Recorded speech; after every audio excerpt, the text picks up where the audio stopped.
Hello friends, welcome back to my channel. তো তোমরা কেমন আছো? আশা করি তোমরা ভালো আছো। তো আজকে চলে এলাম দুপুরের খাওয়ার মেনু নিয়ে। তো খাবারে কী কী ছিল সমস্তটাই তোমাদের সামনে তুলে ধরবো এই ভিডিওর মাধ্যমে।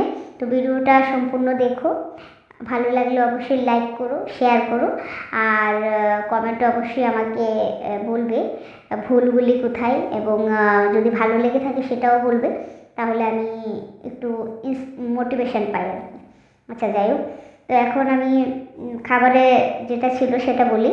যে প্রথমে যেটা ছিল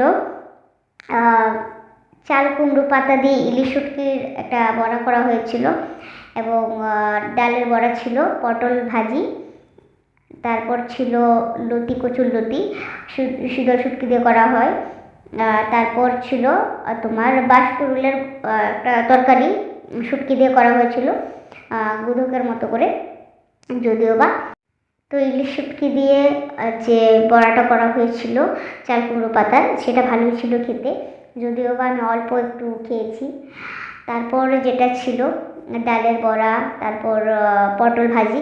আর এমনিতেও পটল ভাজি খেতে আমার ভালো লাগে। তোমাদের কাদের কাদের ভালো লাগে অবশ্যই কমেন্টে জানবে। তারপর খেয়েছিলাম কচুর লতি দিয়ে। কচুর লতি আমি খেতে ভালোবাসি, আগেও বলেছিলাম তোমাদেরকে। তো কচুর লতি দিয়ে খেয়েছি। তারপর ডালের বড়া, সেগুলি তো ভালোই ছিল গরম ভাতের সাথে। তোমরা জানো ডালের বড়া বা ভাজি জিনিসটা দিয়ে খেতে খুবই ভালো লাগে। তো তারপর যেটা ছিল বাঁশকুড়ুলের গোদক টাইপেই বলা যেতে পারে, যদিও বা। তো সেটা অল্প খেয়েছি, খালি খালি খেয়েছি, যেটাও ভালোই ছিল। তো পুরো ভিডিওটা কেমন লাগলো অবশ্যই কমেন্টে জানাবে।